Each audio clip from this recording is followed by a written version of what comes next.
Tidak mungkin kita dapat menanggung dengan kekuatan dan pikiran kita sendiri. Kita butuh kuasa supernatural. Itu sebabnya semua kita perlu betul-betul penuh Roh Kudus. Pada malam ini saya ingatkan Bapak Ibu Saudara, bukan hanya Bapak Ibu Saudara perlu penuh Roh Kudus, semua jiwa-jiwa di dalam pelayanan Bapak Ibu Saudara, semua keluarga Bapak Ibu Saudara.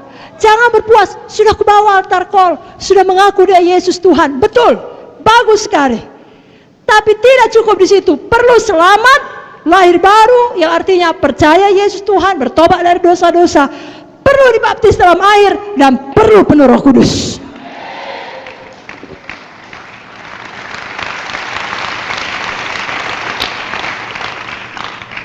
Saudaraku, bagus selamat, bagus baptisan air, sangat-sangat baik.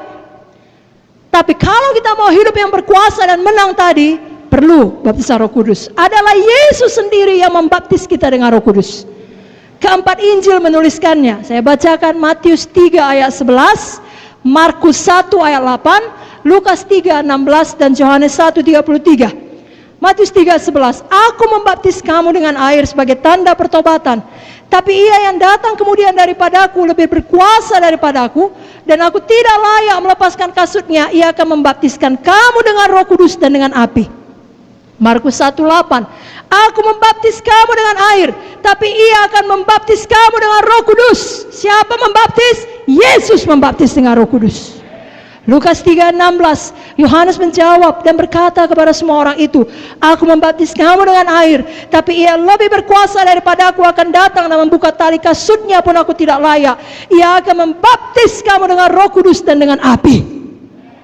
Yohanes 1:33, aku pun tidak mengenalnya, tapi dia yang mengutus aku untuk membaptis dengan air telah berfirman kepada aku, jikalau kau melihat Roh itu turun ke atas seseorang dan tinggal di atasnya, dialah itu yang akan membaptis dengan Roh Kudus.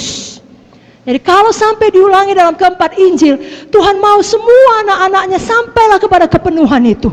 Selamat, baptisan air, baptisan Roh Kudus.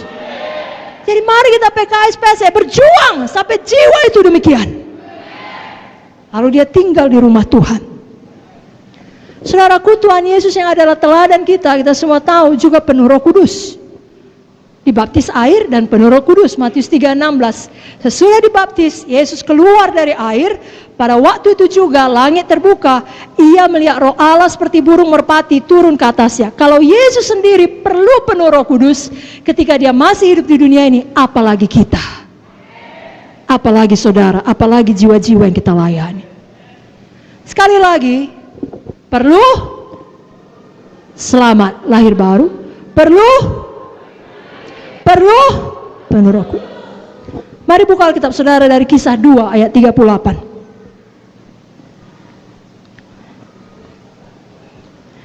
Mari kita semangat melayani jiwa-jiwa sampai mereka penuh Roh Kudus. Kisah 2:38. Jawab Petrus kepada mereka, bertobatlah dan hendaklah kamu masing-masing memberi dirimu dibaptis dalam nama Yesus Kristus untuk pengampunan dosamu, maka kamu akan menerima karunia Roh Kudus. Tiga-tiga ada di situ. Bertobat itu selamat, lahir baru. Dibaptis dan menerima Roh Kudus. Sekarang diulangi lagi dalam Kisah 8 ayat 12. Mari buka Alkitab saudara dari Kisah 8 ayat 12. Mari kita baca bersama-sama. 1, 2, 3 ya. Tapi sekarang mereka percaya kepada Filipus yang memberitakan Injil tentang kerajaan Allah dan tentang nama Yesus Kristus, dan mereka memberi diri mereka dibaptis, baik laki-laki maupun perempuan. Baguskah ini saudaraku? Bagus. Semua bikin tangannya bagus. Agak sangat bagus. Tapi apakah berhenti di situ? Apakah cukup? Tidak. Walau mereka sudah menerima Injil, dengan kata lain sudah selamat, dan bahkan mereka sudah memberi mereka dibaptis, baptisan air, apakah yang terjadi? Kisah 8 ayat 14-17. Mari kita baca di bawahnya 14-17. 1, 2, 3 ya. Ketika rasul-rasul di Yerusalem mendengar bahwa tanah Samaria telah menerima firman Allah, mereka mengutus Petrus dan Yohanes ke situ.